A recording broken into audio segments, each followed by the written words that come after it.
Hello, everyone. Welcome to the first live Misfits Google Hangout. Stephanie and I are talking about The Martian, which is the book we read for the month of January. And look how cool it looks. I love how it's, red like Mars. It is really Mine's cool. much more boring. Oh, because you got I got the galley copy nice. when it was going through. So that's how I found out about the book. I go through NetGalley and I always go to the science fiction fantasy tab and I pretty much request everything.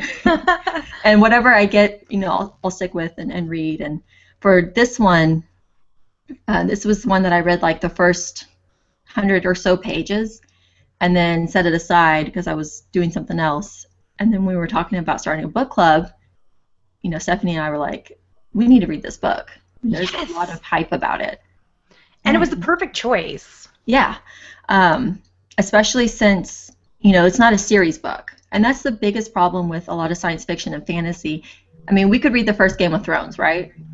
It's yay thick, but it's also a series. So as soon as you finish the first one, you don't get the whole story. And the same thing with a lot of different, space opera, science fiction books. But this one is kind of a one and done book. So anyway, this is our very first book club endeavor. So there's going to be some kinks. There's going to be some things that might not go as smoothly, and we appreciate your patience with everything. Yes, we do. So we also have, during this hangout, we have the question bar. I don't know which side it shows up or wherever. On one of them. There is a question bar, and what you can do if you're watching this live is submit any thoughts or questions you have about the book, and that way we can address them here in the hangout.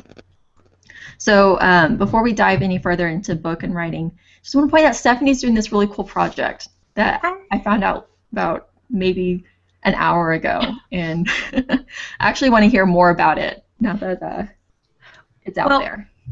So I was okay. I love sending mail. I love getting mail. Aside from bills, because that's basically nowadays all you wind up kind of receiving. You get. Yeah, and I mean, coupons are cool, but it's so much fun to actually get a letter or a postcard. And for the last few months, I've been collecting really cool postcards. I've got like a bunch kicking around here. I can't really dig them out at them. Well, maybe I can get. I've got cool boxes like this that are filled with like postcards. And they're all 100 each, and I have like probably 7 boxes of them. Oh wow! So I have like all these postcards because they're really cool. I have like DC vintage comics. I have 1950s comics. All these like really cool things, and I want to send them out to people. I don't want to just hoard these postcards. So I was mailing things and just sending like positive thoughts to people, and kind of really just trying to do something fun for people to get in their mailbox as opposed to inbox. And I thought about like something that I could do that was more than just, hey, how's it going? And I thought about doing a story. And I was like, well, this is going to be a really short story if I'm sending everyone like a short story on one postcard. And then I was like, well, what if I write one big short story and split them up into a series of postcards? So people sign up for this project, this specific story, and I write out the story on my end, write it out loud on the postcards, send these postcards out to the people who sign up, and from there they post a photo of the story as they receive it. So over time, the images will accumulate, and you'll be able to also read the story as these postcards show up. I think this is a fascinating idea, especially since serial storytelling isn't so common anymore. I don't know if you're familiar with Hugh Howey. He wrote the Wool series. Yeah, I think I have one of his books, at least, Sand? Yeah, there's 3 of them, Wool, Dust, and Sand, or Sand and Dust, whichever. But he did those serially. So he Oh, did really? he published them a chapter at a time, which is why the book is called like the omnibus, because it has all the chapters that go with it. And I could have sworn I read an article about The Martian that it was published the same way. Like he would put up chapters of it at a time and then collect it all for a story. Like a literary webcomic. Yes, yeah. And I love that idea. You know, putting a story out a little bit at a time, kind of like what we see in a comic series. Yeah. You can't go back and change it after. You just have to go with what you've already created and what you've already said. Yeah, I was thinking about it, and at like 4 a.m. last night, I was like, I have a story! And so I stayed up till 5 just like writing it out. And I was nervous about just sending it out without kind of editing it, so I physically like wrote it out on the computer and sent it to a friend for editing and all that. And then I spent a good chunk of the afternoon just working on putting all of this onto postcards. And it wound up translating to 18 postcards for the first one. And I'm like, Wow. it's a silly story, which is shocking because it's me. No way. But I just really want people to have fun with it and, like want to do more of this and just, like the story obviously won't make sense because you're just getting one postcard, one snippet of the story at a time, but it forces you to participate with the other people that have also signed up and kind of put this story together. So I'm curious to see where it goes. I seriously just thought of this at like 7 p.m. last night, and I texted my friend Chris, and he's like, Steph, do you really need more projects? And I was like, yeah. Whoops. So that happened. Well, I'm pretty excited about it. I think it's going to be fun, and I think it's going to be interesting to see who's getting it and how they're reacting to it. Things like that. I mean, I'm going to post like each image on my website in order of how they, correspond to the story, and people can, again, just read them as they come in until it all comes in. And then after that, I think I'm going to publish on the website like the complete story all written out, so you don't have to rely on the postcards to look through it, but you can get an understanding of what it is I'm doing with the project from that. So for next time, if it's successful, people can see what's up. Also, I didn't know you could buy postcards in bulk. Yes. I thought you could only buy them one at a time at a gas station. So there's like a ton of bookstores in Toronto, and the Silver Snail, they sold these Art of DC Comics vintage postcards. I've seen Star Wars ones and several others. And so I was buying them from stores, and then I was like on Amazon just looking around to see, and they had them on there too. So, and they're really cheap. Like you can buy 100 postcards, and they're hella cool, like original DC covers for like $8-9 for 100. And so I was like, I'll buy all the postcards. And now I just have seriously like so many, and I need to get rid of them. So this seems like a really fun way to do that. Like you not only get a cool looking postcard, but it's got a story. And this is, have you ever heard of International Geek Girls Pen Pals Club? I was like, okay, I was one of the first people to sign up for that, like when it first launched. I think I was around 4 or 5. Like it's been... Yeah, and I was so bummed because the girl I wrote to never wrote back to me. I had a good pen pal. Actually, she sent me this Sailor Venus mug. You got a good pen pal. Except I'm not a good pen pal, and I'm so sorry. Did you not mail her back, Mara? Like we exchanged letters for a while, and then I moved, and then my internship started, and then no. I have to send her email and get her new address and give her mine. But I just love the idea of connecting to people you've never met before, and just sharing snippets, and in your case, like a story. But who knows? You might make more friends out of it or something. I seriously used to have so many pen pals, and because I grew up pre when internet was in everyone's home, and I used to love getting mail and sending mail. I have boxes of letters. Like, my friend lived 45 minutes away, but because I didn't go to school in the same town as her, we'd like mail letters like we were freaking starring in Little Women. It was lots of fun, and coming home from school was always awesome because it's like, is there a letter? Did Katie send me something? What's up? I don't know. It's a surprise.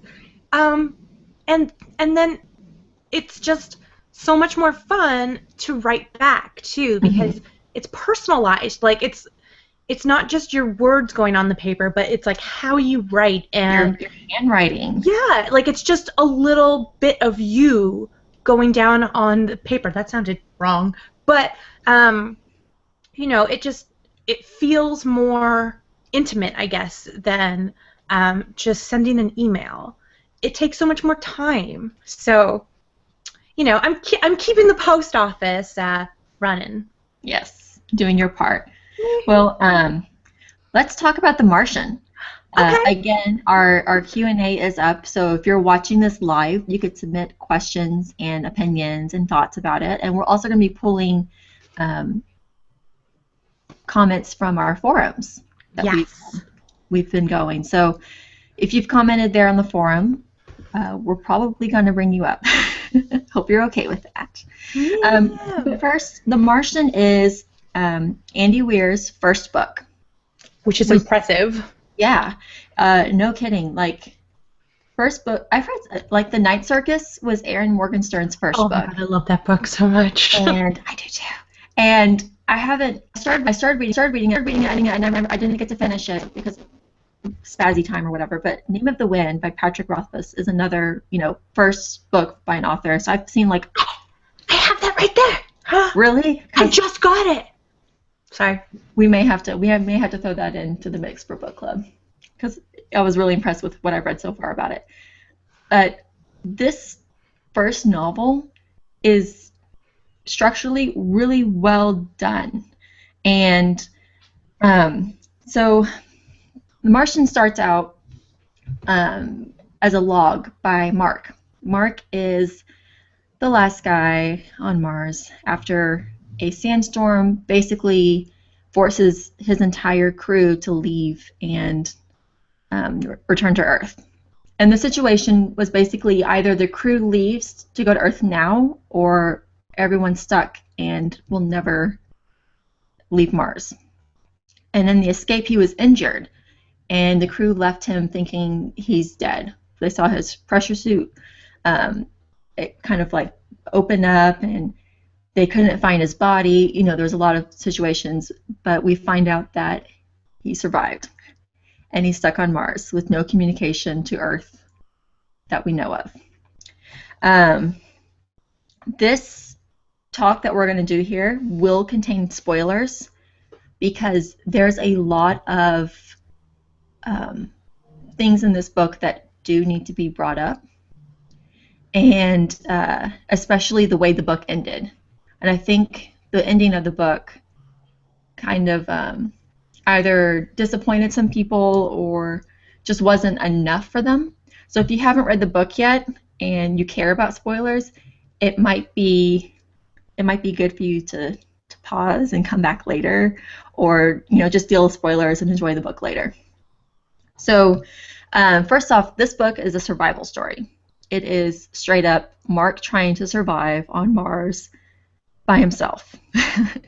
And it's so stressful, especially in the beginning when he's sitting there going, okay, so I need water, I need air, I need to figure out my food situation, and I need to do this quick, otherwise I'm going to die. So as far as survival stories, Stephanie, where do you feel The Martian fits in? Like in terms of genre and all that stuff? Yeah, in terms of genre as well as does this feel like a true survival story compared to others that we've seen?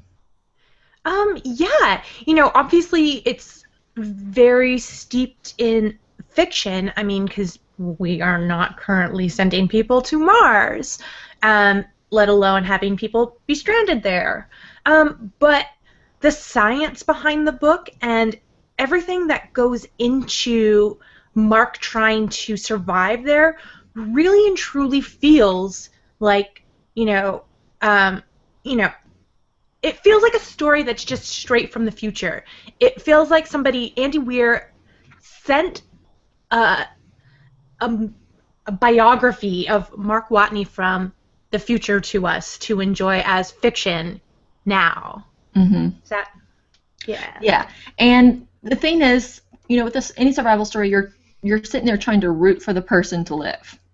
Like what as readers were we getting from Mark if he lived? Like what was it? What was in it for us watching him survive? Like, I'm weirdly a fan of when authors choose to off their characters because I think it's just kind of like, I mean, if it works for the story, not just like kill them all. Mm-hmm. So I spent a lot of time trying to think about this. Like, do I want him to survive? Do I want him to die? What's going to make the best sense here? And obviously, like, the whole story is interesting whether he lives or dies, but he's such a likable character that you want him to live. Like, he's so resourceful and he has such a strong will to survive that you can't help but want him to make it home. I mean, And I think that Weir established that really early on. One of the things that struck me about this particular story is that, I mean, maybe I'm not a strong survivor, but if I were the last person on Mars, I'd be like, all right, well, I guess this is how I'm gonna die. Let's yeah. go watch Dukes of Hazzard until I pass out. I mean, That didn't even really cross his mind to give up. he has like that last resort. Like, he finds the stash of morphine, Mm-hmm. and that's obviously in the back of his mind. Like, oh, this is something I can use as an alternative to starving to death. Mm-hmm. But he's trapped there for a really long time by himself, and he still just wants to be like, I'm gonna do this. Yeah, surviving Which, one more day. yeah, and like, in some ways, the most fictitious thing about the book, in like, is him not breaking down and kind of giving into the loneliness, because Mm-hmm. he's really the only person on the planet. I mean, Like, can you imagine how quiet it is? I know, and like, there's just no life. He's the only living thing, and he's still just cracking jokes and being same old Mark that everyone down on Earth knows. Like, the book is compared to Castaway a little bit, Mm-hmm. but I mean, it's a really loose comparison, I think, because he doesn't go all Wilson. He doesn't. Okay, he doesn't lose his mind, and he doesn't. I mean, he's not odd, if that makes sense. Like, Yeah. I think that's part of the reason why we're rooting for him so much, is because as a character, I mean, yeah, he's cracking jokes and having fun, but he's kind of bland as a character. And I think that a lot of the people who read and commented on this book had mentioned that there's no background for Watney. Like, Mark doesn't have. Doesn't have like. Oh, sorry. Go ahead. He's not carrying baggage to Mars with him. But I think that's an intentional thing. People who I think are chosen for long-term missions don't have a lot of ties per se. Mm-hmm.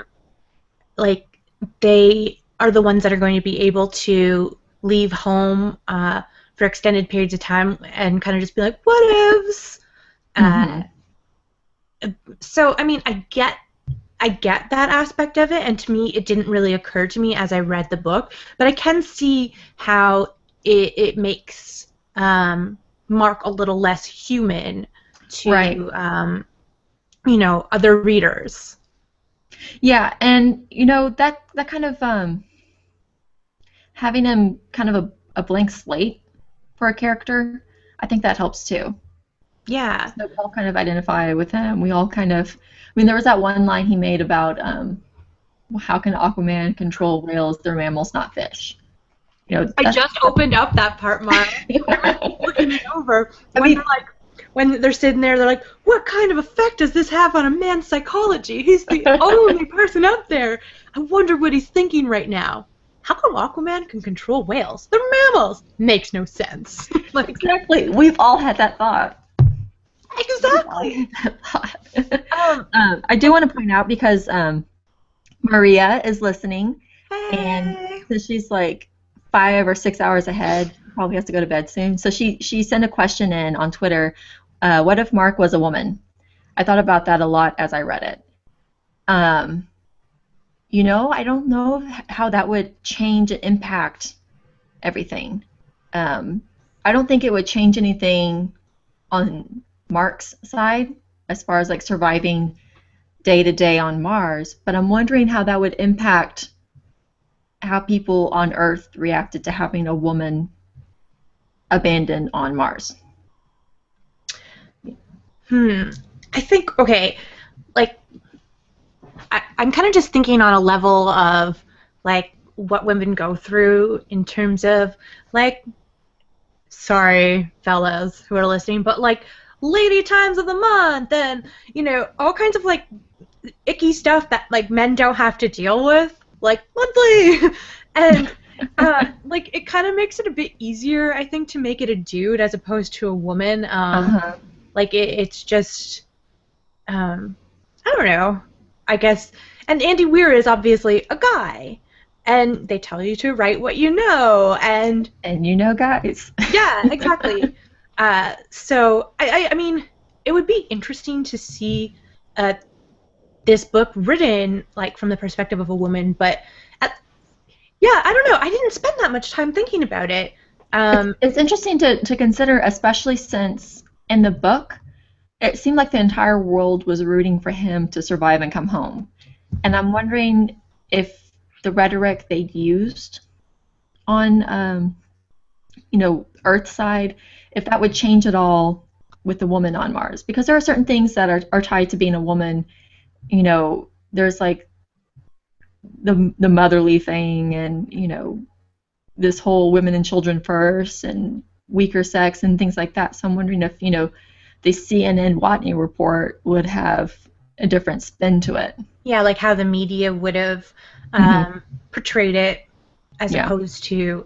I mean, that's a good question. I think, I think maybe if it had been a woman, women tend to be more, like, glamorized in the media, no matter what. So it'd be like, bring America's sweetheart home, as opposed to, Mark, we're rooting for you, pal. Like, you get through there, champ. And they'll, like, as a woman, it'd be like, oh, when she gets home, she's going to star in the new version of Star Trek and the new Star Wars movie. She's going to have cameos and everything because she is fabulous. Like, I feel... the same thing would have been happening with men, but at the same time, like, CNN is covering Mark, but I think if it had been a woman, there would have been, like, this sort of, again, like, glamour aspect of it, like, now, what is she wearing on Mars? Yeah, like, Mars fashion. Exactly. So, I don't know. I guess that kind of blends into another question, which is, to what extent do you actually believe the passion the people on Earth had for bringing one man home? Like how, because we saw, as soon as people found out that he was there, NASA had to have the press conference, and then CNN, well, hi, Kaylee. And then CNN had to have, like, their, ongoing Watney report stuff. And then we'll find out later that other countries are just as concerned with his well-being as Yeah, the United States. that to me is really far-fetched. I mean, like the world has ADD, and while that would have been a big story, like I don't 3 weeks. believe that CNN, yeah, I Yeah. don't believe that CNN would have been covering it, like every single day for how hmm like almost 2 years.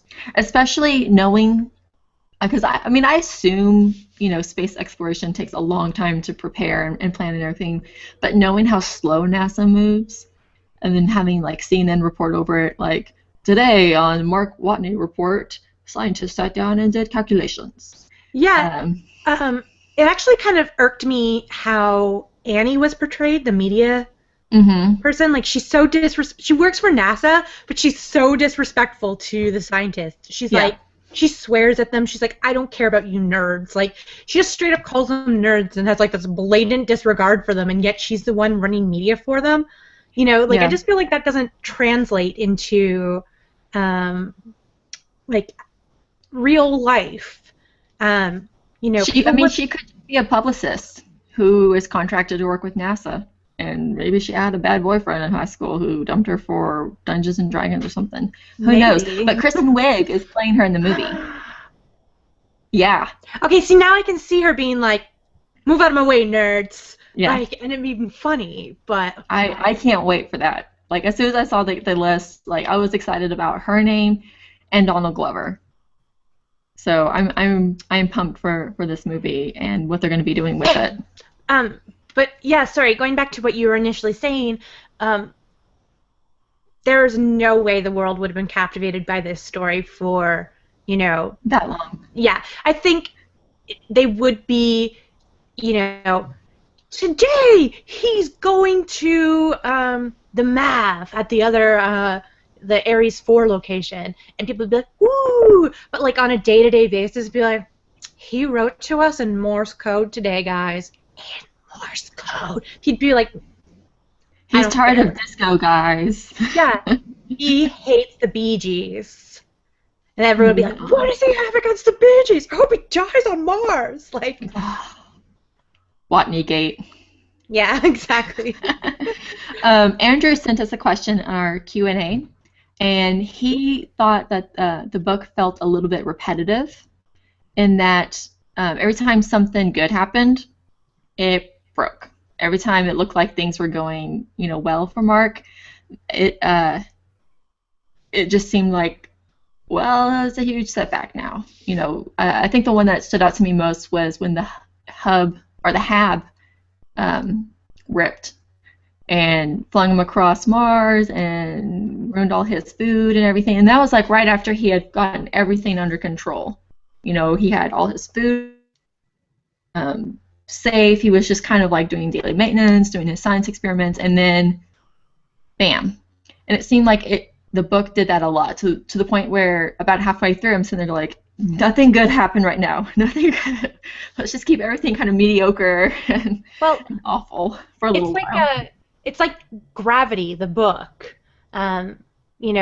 Everything that could go wrong to Sandra Bullock goes wrong, and the same thing Oh, yeah. happens to Mark. I think Andy Weir made a decision when he was writing this book. He could have given Mark backstory, and the book goes back and forth between the NASA viewpoint and Mark's viewpoint, his current viewpoint. And I think when Andy was writing the book, he could have added a third viewpoint, which was Mark's perspective before he left for Mars. But I have a feeling that just would have felt like filler, So Andy made, potentially, again, I don't know, but he made the decision to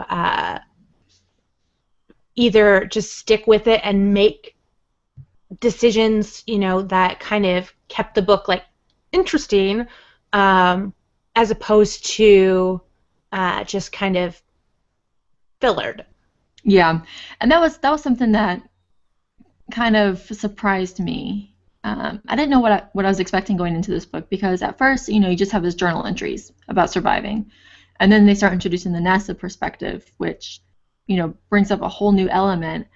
But even by the end of the book, you still don't know much about Mark or his background or anything, which can be kind of frustrating for some people who.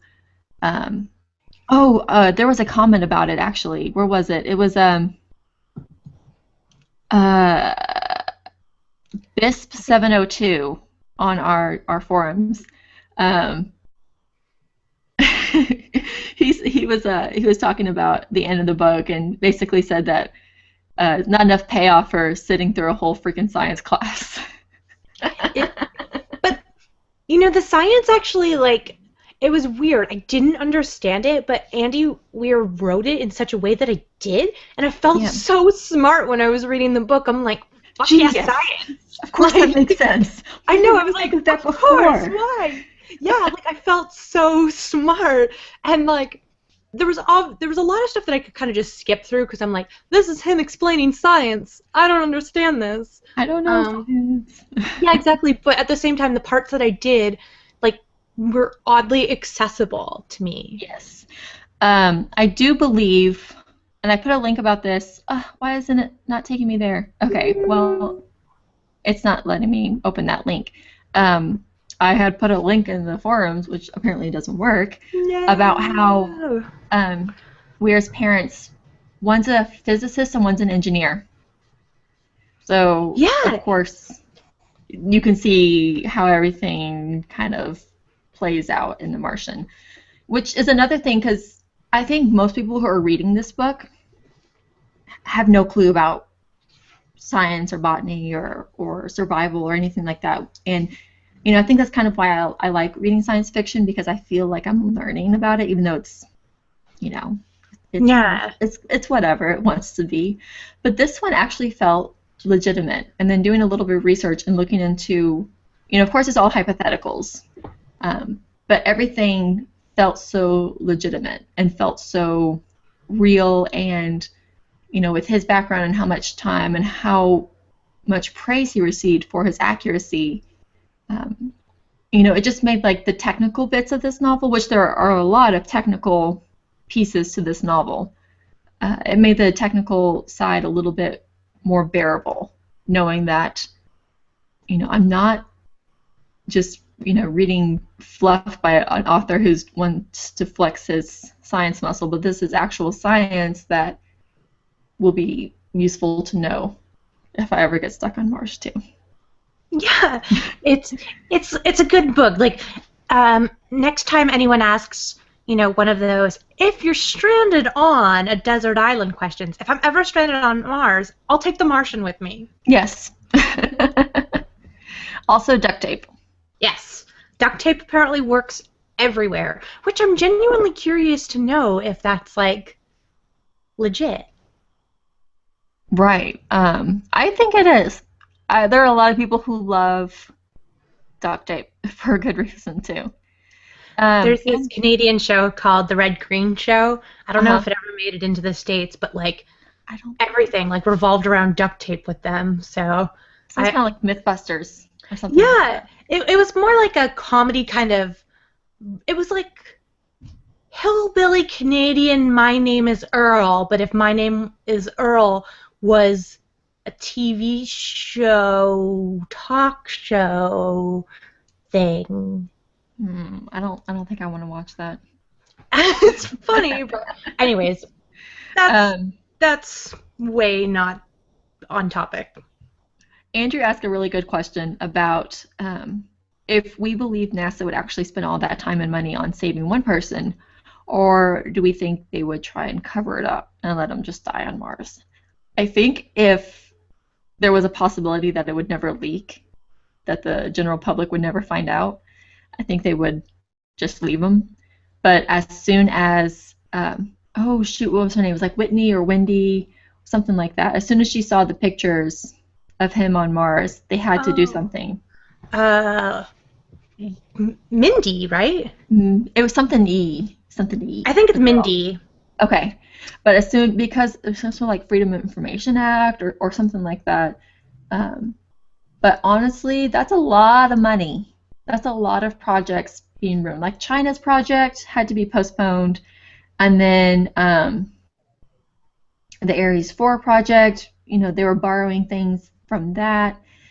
And, if I were an astronaut going on Ares 4, I would be pissed off. And if I was one of those Chinese astronauts, I'd be irritated as well. Well, they do kind of touch on that people are going to be really angry, and like the Chinese aren't happy about, handing over their booster. Mm-hmm. But like, I don't know. They at one point in time they very briefly justify the cost of saving Watney. Mm-hmm. Like they're like, think of like the scientific value. He's lived there. He grew potatoes. Shat all over them. Yeah, he made space manure. Like they talk about what the value is, but realistically, like scientific value that he would be able to bring back for them, I don't think was in the billions. And even the deal that NASA made, putting a Chinese astronaut on the next Mars mission. I mean, I don't know. They part of the Earth story that they were telling was from the Chinese perspective. Like, should we tell them we have this? They don't know we have this. Should we tell them? Is it our duty to do so as scientists and as space explorers? What can we get from it? And sitting there reading it, I was kind of hoping that they wouldn't do it, just to see what ingenuity NASA would come up without it. But okay. But honestly, that's kind of a tough one. I think they would have. I think there would have been some scientists who were against leaving him behind. But I think, as an organization, they might have. Yeah. Yeah. Yeah. And also, okay, so let's talk about the crew a little bit. We don't get to hear a whole lot of them until about, halfway through the book? Yeah, I mean, we, like, the NASA people kind of tell you what's going on with them, but we don't really get anything from their perspective until, probably about, like, halfway, if not a bit more. Yeah. So on this part in the book, they really... I understand why they didn't tell the crew that they left him behind. They were more concerned about getting these astronauts back to Earth and then telling them, hey, you accidentally left someone behind. It's okay because we know you thought he was dead, and he might as well be dead now. But, someone did leak the information to them and then told them, hey, you have the option to save him if you want. So, was it guilt or was it loyalty that prompted them to go back to get Mark? I think a little bit of both. I mean, I think there was, like, they were talking about how the whole crew was suffering from a, lack of morale due to having, lost their crewmate. They thought he was dead. And I can't imagine kind of having to be stuck on a small ship with, like, 5 other people who were all mourning, like, the death of a friend. For, like, 9 months. Yeah, and, like, they're almost home. They're almost about to go see their family and friends again and kind of get over this ordeal they've been through, and they find out that Mark's alive and that they are the... Ooh, things are slamming. Anyways, they're the only people that can save him. Like, he's doomed if they don't go back. And I think there was obviously a certain degree of guilt. Like, Vogel has, like, kids. Yeah. Like, who doesn't want to see Yeah. their little kids grow up? You're missing every single important thing in their life, like learning to walk, learning to talk, starting school. But they left someone, like, on Mars. And I mean, what would you do, right? Like, do you let someone die, or do you try to save them? I live with yourself. A big part of it, in preparing for a mission like that, I believe you have to do a lot of like psychological, you know, boosting and Preparation. things like yes. And part of that is establishing that this is your commander, you do as she says, and you are a crew and you work together. And Maria had pointed out in the forums that it's loyalty. It's this whole no man gets left behind. You need to go look out for your own. And especially since, honestly, could you live with yourself after a situation like that? Probably not. Yeah, and I don't know. At the same time, like, they thought he was dead, like legitimately thought he was dead. It's not like they left him behind and they saw him like being like, come back, and like, they looked out the window and they were like, sorry, like they thought he was dead. So, he was stabbed with an antenna. He was in a dust storm. Like everything that could have gone wrong goes wrong, Mm-hmm. and I mean they had every reason to think he was dead. So had Vogel been like, you know what, guys, Mark's real cool, but I want to see my kids. I don't think anyone could have faulted him for that.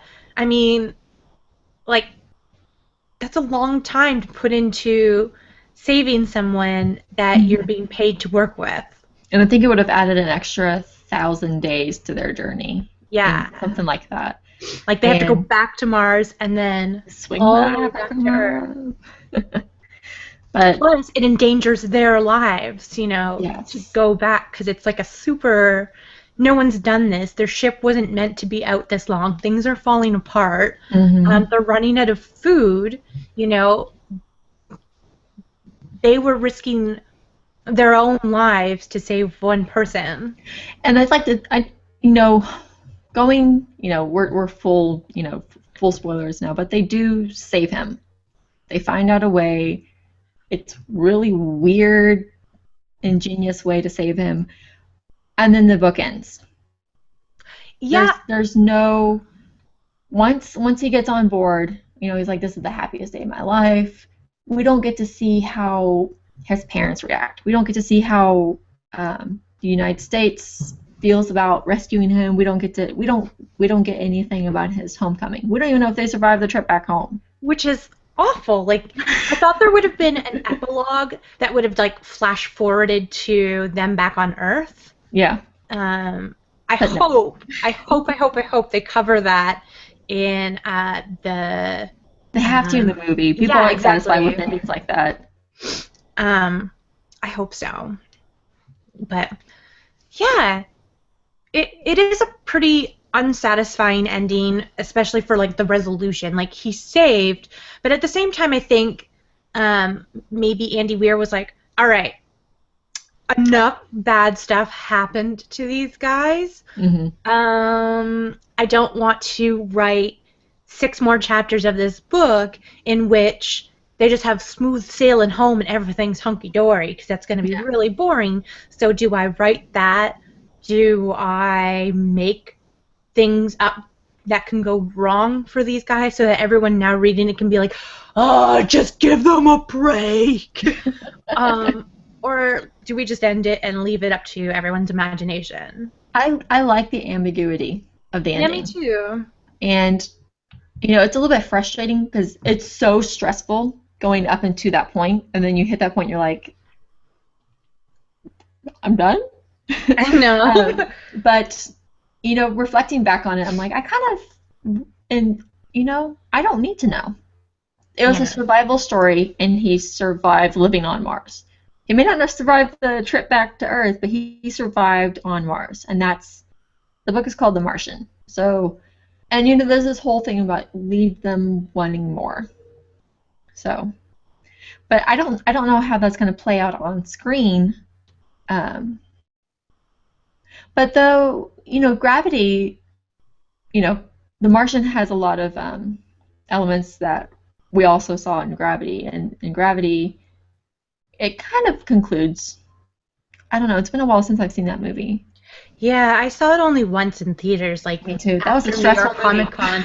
It was, and I just saw it after like New York Comic Con, Hmm. so I was already like, this was such a stressful weekend, and this movie is not helping. So Hmm. Yeah.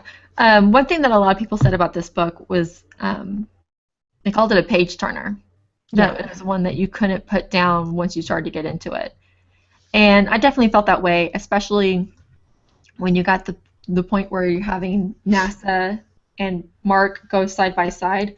It's like in those horror movies when you're yelling at the screen. Don't do that because you as the reader know the other side of the story, and um, you're just sitting there like so frustrated, like why isn't anyone listening to me? yeah, So, um, yeah, this book. I don't it know, nearly like killed me. I read it pretty. I mean, I picked it up at the airport when I was on whatever last trip I was on, um, and I started reading it there. And like every night for the next, I don't know, like week, I was like, I have to get further into this book. And then I don't know, something else came up, and I wound up like missing it for like a week. And then when I went back to it, I was like, I need to finish this.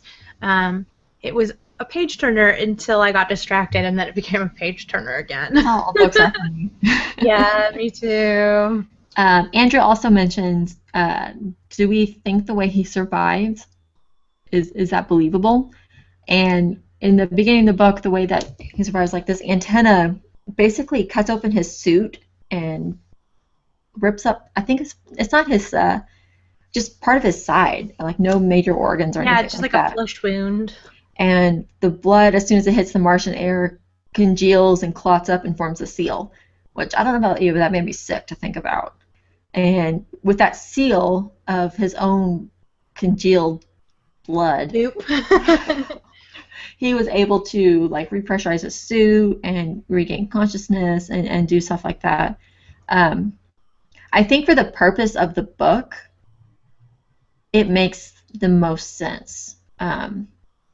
I think I don't think there was any other way you could explain how he got left behind and he survived Yeah. without, especially since we find out that Commander Lewis was out there looking for him and trying to find him during the sandstorm, and Yeah. the idea of him being buried and unconscious and then coming back, after his suit kind of fixes itself with his life juice and all that.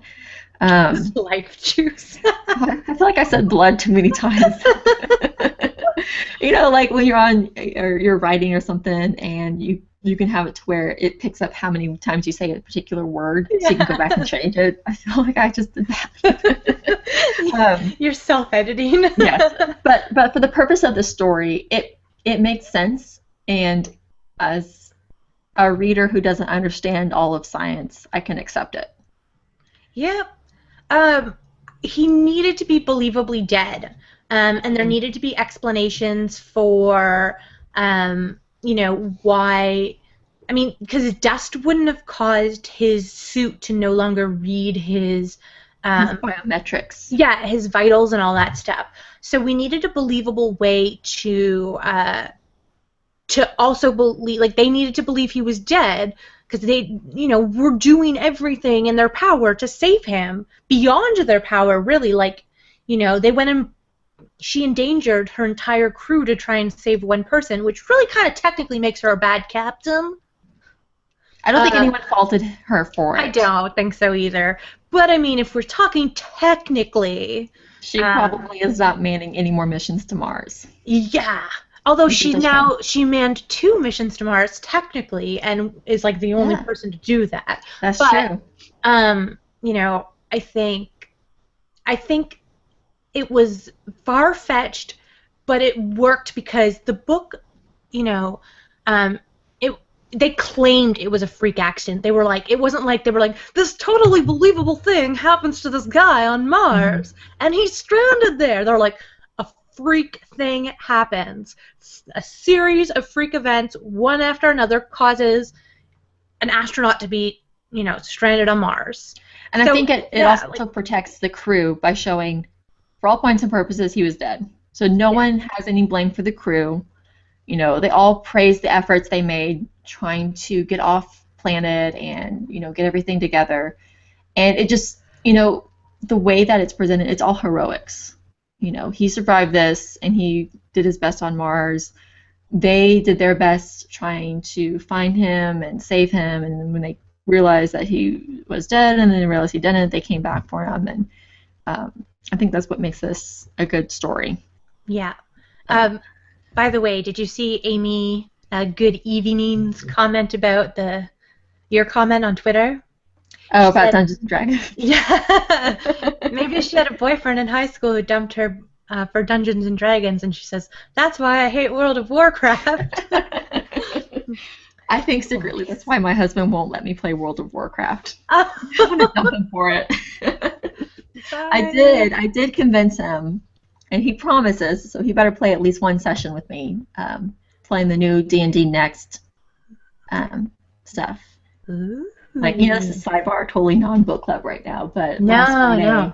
had like, you know, once you start convincing people to play Dungeons and Dragons, people crawl out of the woodworks for it, As like, which is yeah. amazing. Okay. So I have like this huge group, and I have to figure out how to run them, and they're all new players. So it's teaching and playing, and like 13 people, and a lot of them are couples. That's so cool. Like, you know, they're like, hey, babe, you want to go play? Hey, baby, come do Dungeons and Dragons. So, D&D. yeah, so basically, I think it's more like it builds marriages if both people are into it. Couples that game together stay together. Yes, yes. Play together, stay together. That one rhymes. Yeah, we'll take that. Quilted on a pillow. As like one more sidebar to the whole D&D thing, if like I interviewed Bill last week or the week before, and I deliberately made him tell his Dungeons and Dragons story, like when he used to play stationed in Germany, and I made him tell like his Gary Gygax stories, because he used to work for TSR. So like he did all the Dungeons and Dragons manuals and stuff. Wow. So I made him tell those stories, and it was mostly for you, Mara. I appreciate it.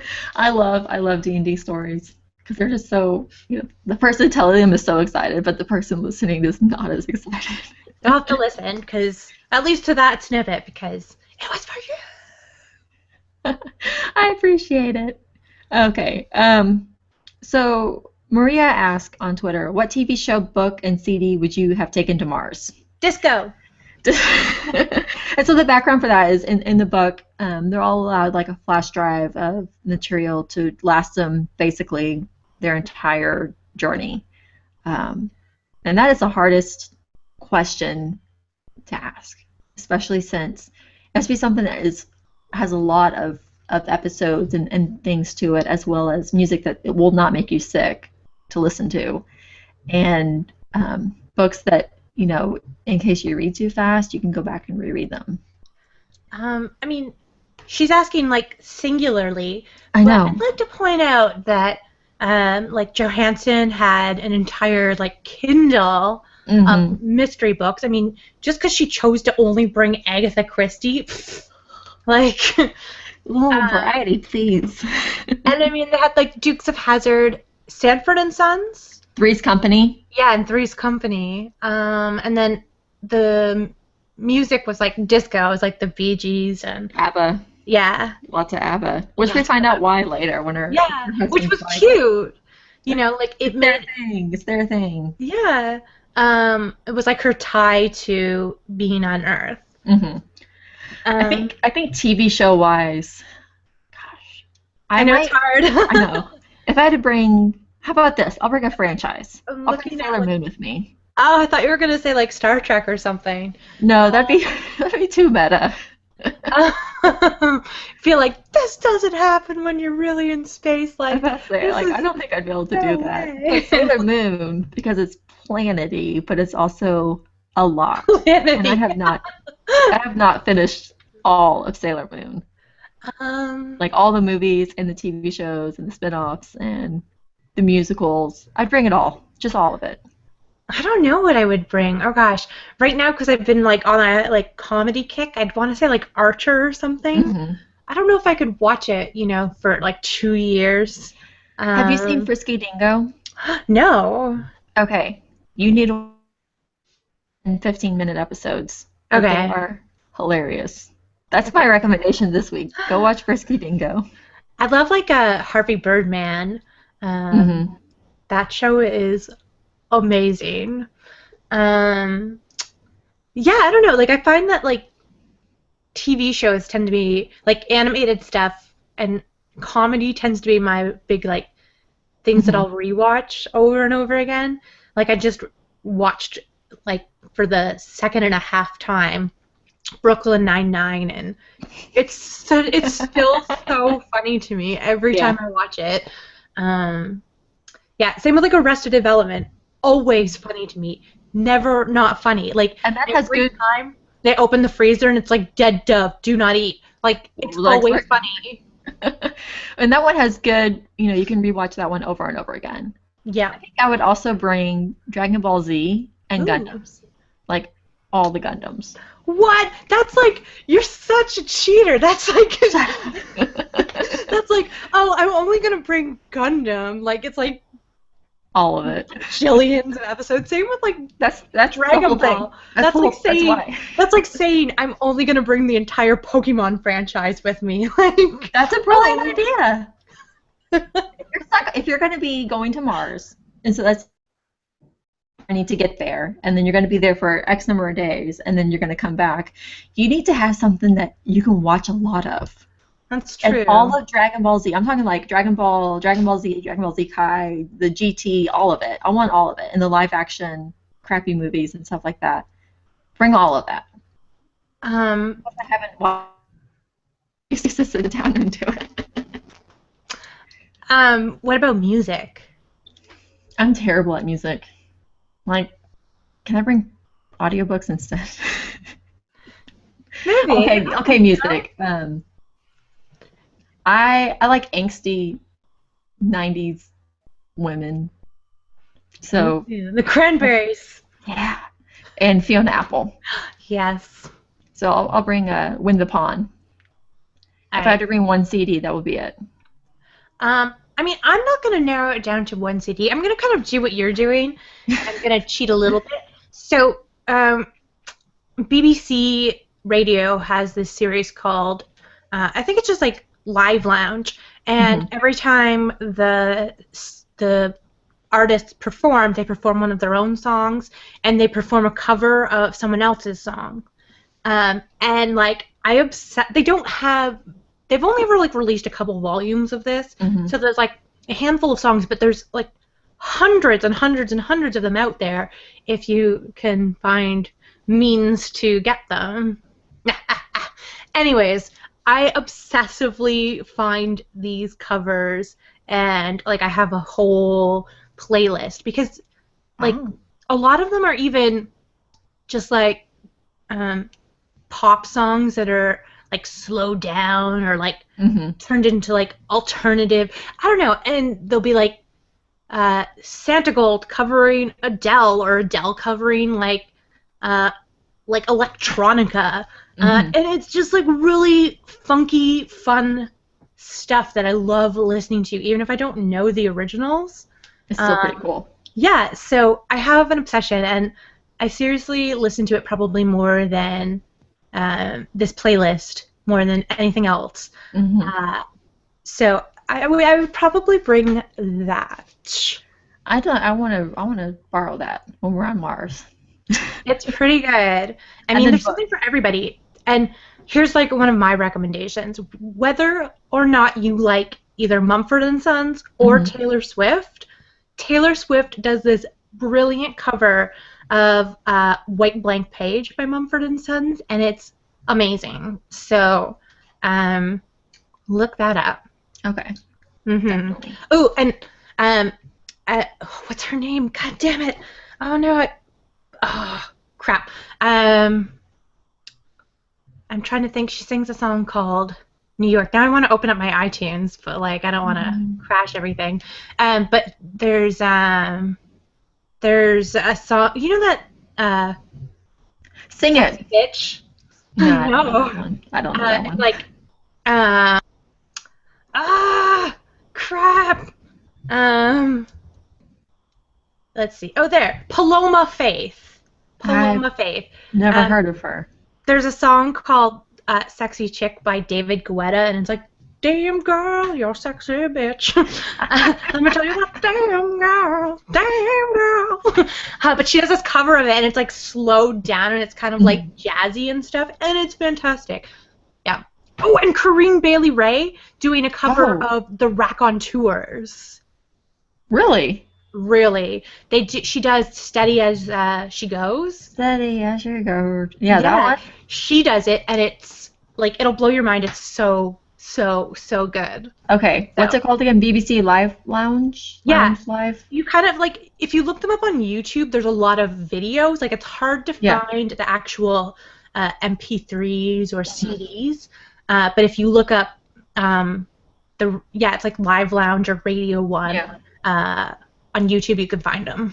Okay, cool. Yeah. And then books to read. Oh, God. Yeah, that's a hard Everything. one. All of the books I haven't read yet. I've got a Kindle. I'm not worried about that. Yeah.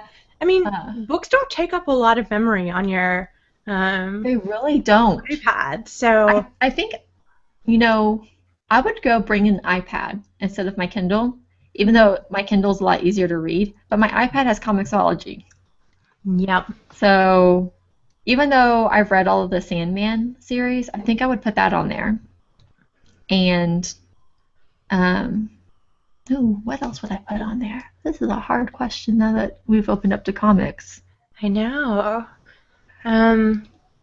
There's so many things I would put on there, like Runaways. I would put.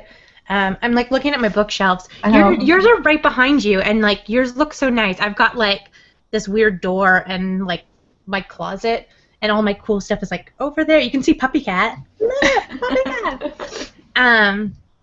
But if I like tilt this a little bit, you'll see my giant mountain of laundry. It's horrible. I think I would also bring all of the Murakami books. I think I would do that. Definitely like him. Maybe a book on meditation too. That's smart. I like that. Like a self-help book too. Like just something like how to be the best you can be. Yeah. Yoga and zero gravity. I'll bring fables so that when I get home, I'll be an even better assistant. I'll have everything memorized. That's a good idea. Because obviously, if I was an astronaut, I would be returning home to then be an assistant. Obviously. It's good that you're thinking of your future. Also, I think I would bring on my iPad Kindle all of the Star Wars Expanded Universe books. Nice. And the comics too. Let's see. I would bring the Outlander books because I've been meaning to read those. I'd bring the Mists of Avalon because I've been meaning to read that. Mm-hmm.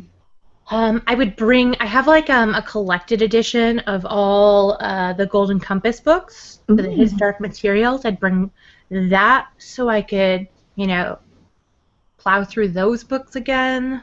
Mm-hmm. Lots of, just like big series that I don't normally have time for. Yeah. I bring the R.A. Salvatore books too. Nice. Those are really good. I like those. But yeah, it's really odd to think, because, we've done like short planning. Like, you go on vacation, you have to sit there and think like, there was one vacation where I brought like my Strangers in Paradise omnibus with me. Oh my God, that'd be so heavy. It was the worst decision I made. Especially like carrying the duffel bag around. I was like, what was I thinking? But it worked. Like, it worked out perfectly for me. Like, I had everything timed out, and I finished it like the day before I left to go back home. But man, planning that long of a trip, I don't. iPads, and they're so helpful. Mm-hmm.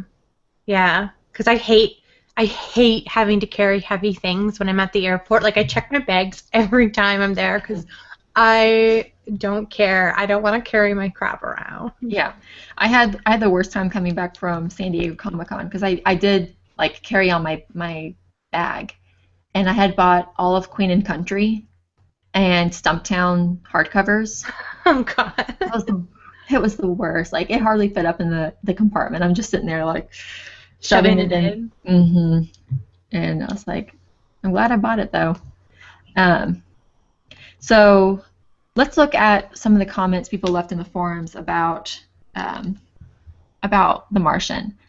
Again, like I've said, BISP 702 was upset that there wasn't enough after the survival for all the science that they put in. I thought that was kind of funny.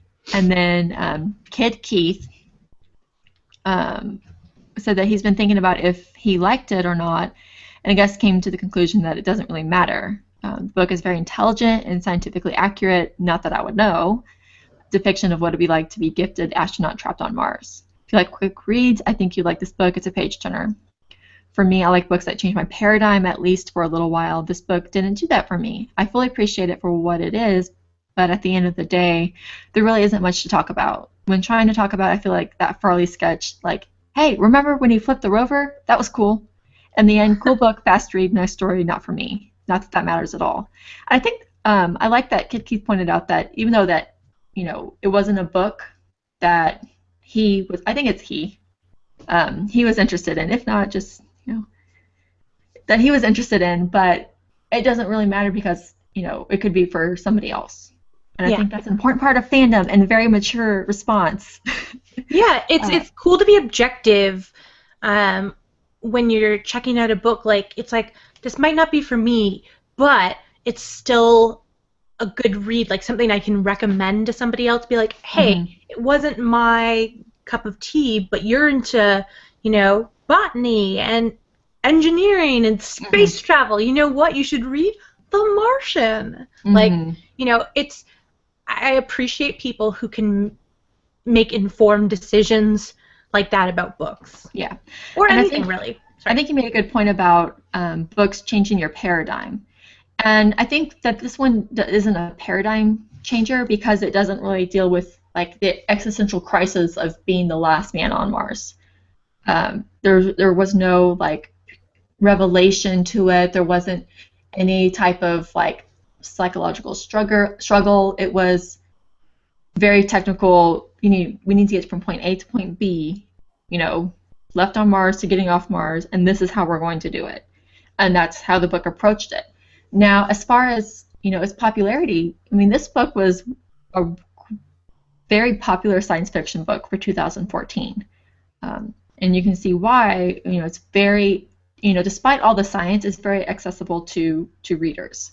It doesn't make them uncomfortable in ways that some other like science fiction books might, especially if they're dealing with more like human nature and things like that. So I see his point of view there. Sailor Marvel really loved this book. She feels like was going through a tricky phase, but the book really lifted her out of that funk. She loves that they rescued him. It was unexpected because the whole book, you kind of anticipate him dying, even though he's doing all this work. And so incredibly pleased and surprised that he didn't die. Always relieved when I read stories that have a happy ending because so much these days feel grim for the sake of being grim. So that was a nice change. I think that was a good point, that even though, there's a lot of like, oh, he might die, it does have a happy ending to it. But getting there was kind of stressful for most of us. She's recommended to several people already, and this is going to be a repeat read for her. Nice. O Crush. I don't know if it's OC Rush or O Crush, but I want to call you O Crush. So let me know if that's wrong. She joined the forums just to comment on the book club discussion. So yay! Oh, she wrote a really cool comment today too about Gotham Academy and stuff. So yeah, she's awesome. She gave The Martian 3 out of 5 star review, which means she didn't love the book but didn't hate it. It was very well written, and all the sciencey tech stuff was a very real feeling. I totally believed it could all happen. I felt like I was smarter after reading it, which I felt smarter too. Me too. It was like, it's like I think I'm gonna go do science now. Yeah, I'm gonna make water. The thing that made the book suffer to me, as far as storytelling goes, is my lack of emotional investment in Mark. I knew nothing about him really, and he is just happy-go-lucky, wisecracking genius who is stuck on Mars. I need more melodrama in the stories I read. Example, the part when Johansson tells her father she would survive by eating her dead crewmates if she had to, which she was romantically involved with one of them. Now, that's a nice touch, and I ate stuff like that up. And, I think that's an intended pun there. Also, with science fiction, I'm used to the story being used as an allegory for some sort of social commentary, either personal or political. I seem to have missed it in this story. I can't help to compare this book to the movie Gravity, which I loved and thought was a gorgeous story of a woman's fight to survive, as a metaphor for struggle over the past personal tragedies and choosing life. And I think she did a good job summing up why some people might not have liked this book, even though it's really well written. But she hit the nail on the head with science fiction being an allegory for other things, and going as far as comparing it to Gravity by showing Sandra Bullock's character, we got to see her past. We got to see what led to her decision to go to space, whereas in The Martian, we didn't. And it's not fair to compare a book to another medium. It's not fair to compare that to another story, because obviously, why would you do that? But she made a good point in bringing up, with stories of survival, you want to know why that person is surviving, what's left behind, and what are you fighting for, which we missed out in The Martian, because happy-go-lucky guy on Mars. Aquaman, man. Yeah. That comment just sealed the deal for me. I loved it after that. Yeah. Let's see. Sailor Marvel, Maria also pointed out that she wishes Mark had some sort of personal life back on Earth and some romance, because romance is always a good thing. But even so, she was still fully invested in his story. She also brings up that his complete commitment to being alive was something that you don't see a whole lot in these survival stories. Even though he had that morphine and he had his Last Supper set aside, he still acted and performed his duties as if he was still going to live. Fun random facts. A friend of mine, his girlfriend, works, she's a scientist, and she has a Mars spacesuit, a prototype, in her house. Yeah, because like a knight suit of armor, but just Mars space. It's an actual, it's the real suit. I don't know why it's at her house, but whatever. She knows Bill Nye, so I mean. Can we have her on the show? Maybe. She sounds like she'd be fun. But also, another friend of mine, his girlfriend, she's one of the finalists for a Mars colonization program, really? Which is a real thing that is currently happening in Canada. They're putting together people for a space program to colonize Mars. And she's one of the scientists, and the reason why she's one of the finalists, or at least the last time I heard, is because she didn't have a lot of attachments here. That makes sense. So, because you don't want people backing out at the last minute. Yeah. So I mean, I get why fictionally the book kind of is oh, I want it more, but at the same time, real people who go to space sometimes have boring lives. Yeah.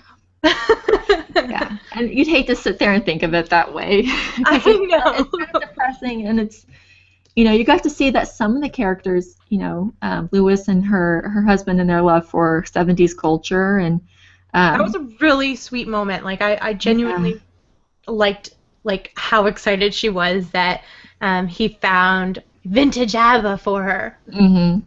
Real. Yeah.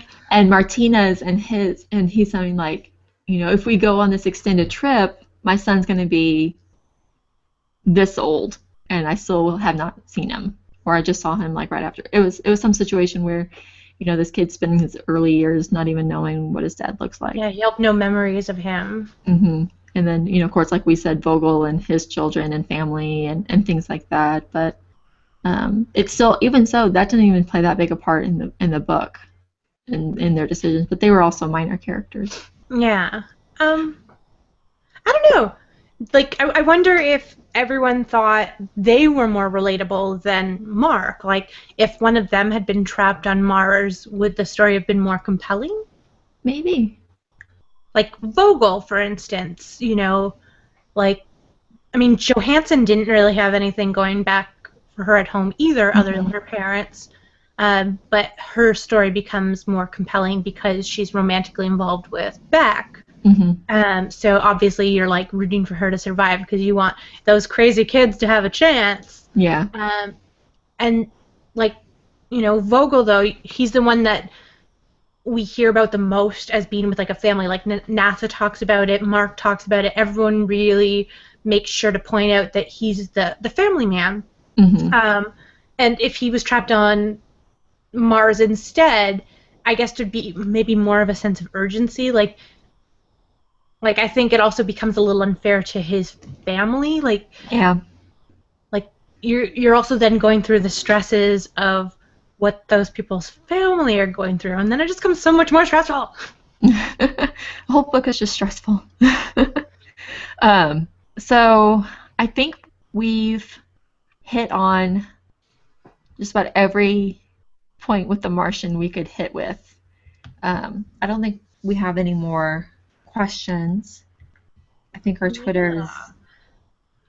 I think we've exhausted everything. We'll have to do a bigger panel for our next book club too, and get more opinions going. And we love opinions. Me too. So I guess it's time to announce what our next book is. So that was a very terrible drum roll. The Ocean at the End of the Lane by Neil Gaiman. What? We chose this book because we love Neil Gaiman, and also February is a short month, and this book is a short book. And Melissa's going to try and read it, too. Yes. Yeah, so that's exciting. And she's a mommy, so, we need to try and make things, get things that she can read in a short period of time, too, because she, as short as February is, when you're a mommy, it's even shorter. Yes, yes. So I do want to say about this book. I've read it before. You've read it before, haven't you? I have. Yes. And I also, I like Amanda Palmer. I like her music. I love how weird she is. I like that she shaves off her eyebrows and draws them on, and, punk rock, or I don't even know what, punk cabaret. But she wrote a blog post a while back saying that this book is Neil's closest book to an autobiography. I saw this. Yes, that is his most personal work. The dedication, it says, "For Amanda who wanted to know." And she was talking about how much this book, means to her as his wife and someone who knows him intimately. So I think for our first Gaiman book, which I hope we do quite a few. I think it's a good choice. Can you imagine how long our American Gods one would be if we did it? Oh gosh, that's one of my favorite books, like top 5. So this one, I mean, it's fairly short. It's been out for a year or 2 years now. I think it's been maybe 2 years. I think it's been at least a year. Yeah, it's at least a year because the soft cover is out now too. Yeah, and it took a while. I think it's like the end of 2012. 2013 is what I have here. Okay. And this was first edition, so it came out. Yeah. So okay. It's fairly short. It's odd, but I think our readers and listeners are gonna like it. So Ocean at the End of the Lane by Neil Gaiman. Paperback now, hardback. I believe it's on audiobook and digital versions too. I think he reads his audiobooks as well. I love it when he reads. And that show will be on the 20th. Well, we will do a live recording on the 22nd, and then the podcast will be up on the 23rd for anyone who isn't there live. Yeah, and we'll be doing the same format where we'll have space set aside on the forum for spoilers and non-spoilers opinions and thoughts on Gaiman's books. Awesome. I'm looking forward to it. There's so much to talk about in this book. So and I've only read it once, and it's been a while. Like, I read it the week it came out, so it's time to go back and revisit it. I already know, like, one of my favorite parts of the book that I want to talk about, so can't wait. So thank y'all for joining us for our first live recording, and for reading The Martian, and for listening to us talk about The Martian ad nauseum, for commenting in the forums, for commenting on Twitter, for being interested in reading books and growing your mind in science and technology and things like that. So very happy. Yeah, and if you're interested, I mean, Melissa is hopefully going to be on the next book club episode, but I mean, we love having guest misfits. I mean, Maria, Angela, Nikki, Katie, they've all been guest misfits, but I like to think that they are just part of the Misfits, period. And most of them just simply were passionate about the things we were talking about and asked to be on the show. And, you know, I like to think we're accessible like that. Yeah. If you want to be on the show and, you know, we've talked to you on the forums or on Twitter and we think that, you know, you'd be a good voice, let us know if you want to join us for the discussion outside of, you know, like the Q&A box, because, you know, maybe we'll be looking for a new person to have on for that. So read Ocean at the End of the Lane and let us know what you think of it. Yeah. All right. See y'all. Bye.